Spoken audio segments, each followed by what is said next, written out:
tristesse de la mort. Promenade sans retour pour les pêcheurs.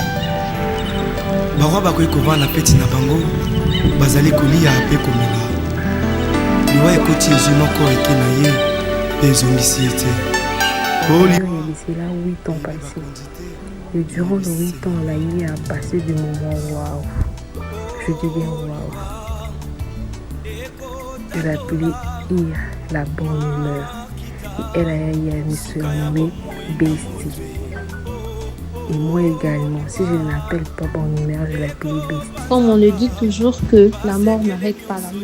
Ir était mon amie, bien plus qu'une amie. C'était une sœur pour moi. Nous nous sommes connus en 2017 à l'IFASIC et c'est là qu'on a eu à se familiariser, je dirais. En 2017, hasard du genre Sokozanae au Bandaka Koseka. Sokozanae, donc on s'ennuyait. C'est comme ça qu'elle était. Intelligente, indépendante, courageuse. Je me rappelle encore quand on partait souvent étudier non loin du fleuve dans notre groupe d'études. Il était comme une humoriste. Non, avec elle, on ne faisait que s'amuser. En tout cas, c'était une bonne personne. Je n'ai pas perdu seulement une amie. J'ai perdu une sœur. Elle représentait beaucoup pour moi. Elle était toujours présente quand on avait besoin d'elle et on l'aimait tellement. Moi, je connais elle en 2017. On a passé des beaux, des mauvais moments avec elle. Elle, c'était une fille. Elle était très intelligente. Elle respectait toujours l'air. Elle était toujours consciente. Elle était la première à arriver à l'auditoire. Elle motivait toujours les gens. Je me souviens encore un jour, elle m'a dit, c'est quoi? Et à partir de là, elle était entrée dans ma vie, dans mon cœur aussi. Plus une amie pour moi, elle était une sœur pour moi.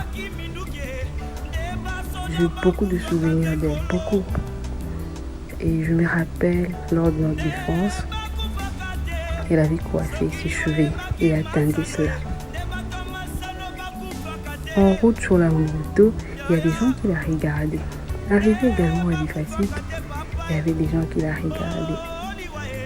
D'un coup, elle me dit, eh là, elle veut me porter la terre sur la rue.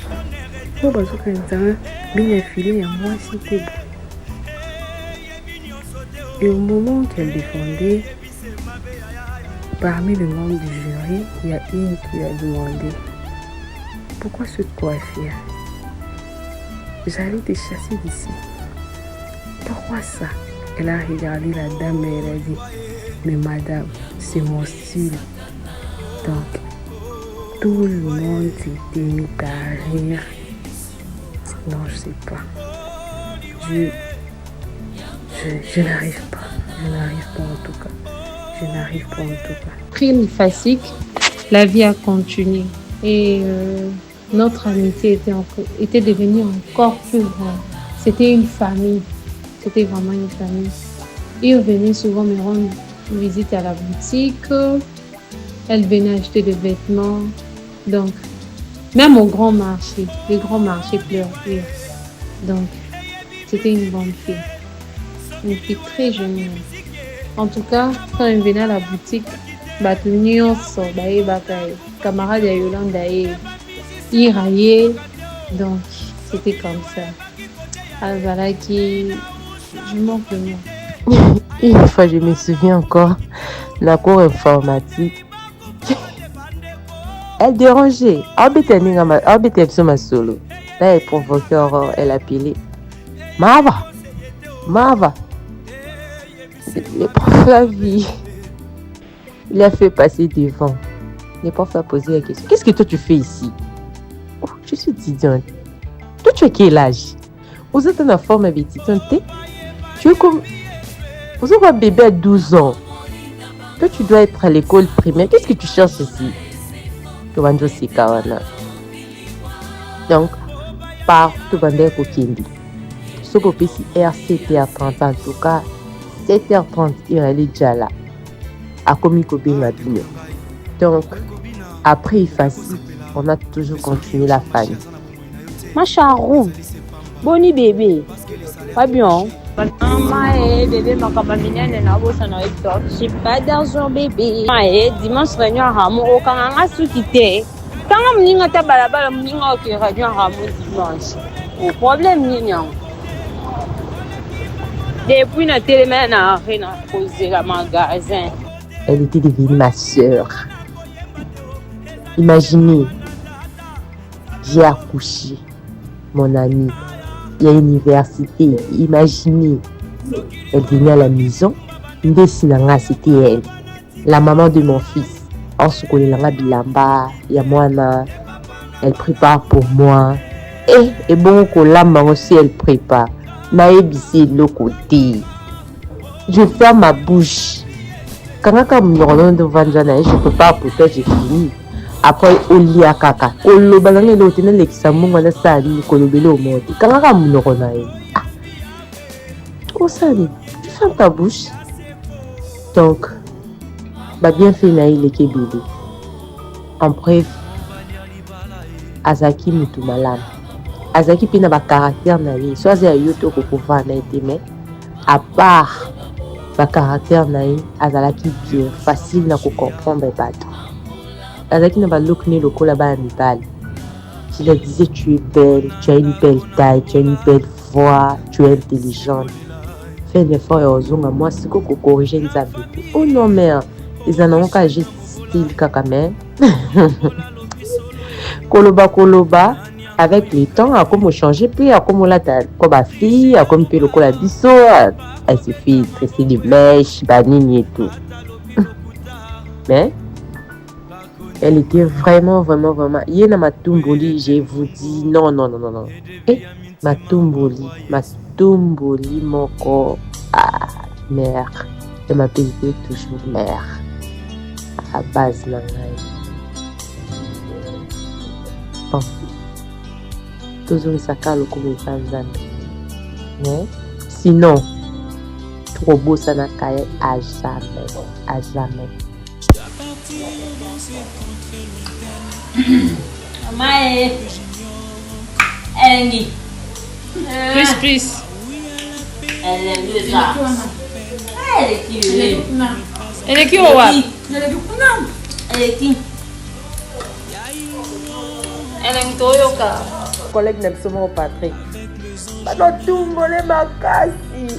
Écoute bano ebise. Iyo mukolonga na mona mobali na yo. Olingi mobali. Donc kabela mobali na mbongo. C'est pas frère. Félicitations. Wana air moko ba otumbola na Jiji wana obelela. Jiji mona bumbu. Wana Jiji bi mona DG ça bien ngana za na commune présidentielle. Yena matumboli non. Soto ke ya na malewa. Yena copine na biso Esther boba na oswana. Nali bote. Ambiance exact. Esika so boza ya Robina. Kobina ya tato ke fait. Abanda Kobina banda fait banda 0h 5h à la donc wana base mère ya kataka câble ya zena ba look na eka ya ba garçon ba look na ya yemuku une fille moko très propre ana compréhension moko na ebisayo ezala ko expliquer likambo ya l'hôpital ou bien ya solo aza ndenge na ye a comprendre ba aza ndenge na ye a gérer la makambo aza ndenge na ye pe supportaka mais en tout cas nga ezate ke kolobo soki ndeni ngana iyo totikala obenda na te ya zalaka soki neti na lobele likamo na sepe nango te ou bien likamo obo mona abendani na ngai nikola na oyaka mpona mwana abiaka oya mpona nga te ye soki oyo okota fo boyoka da son na ye wana ma social auditoire yayebi bato nyonso na auditoire ayebi auditoire mo tous les 4 koya ipasi irayebaki yango. C'était une fille très gentille, très douce. D'ailleurs, t'as moi la maille.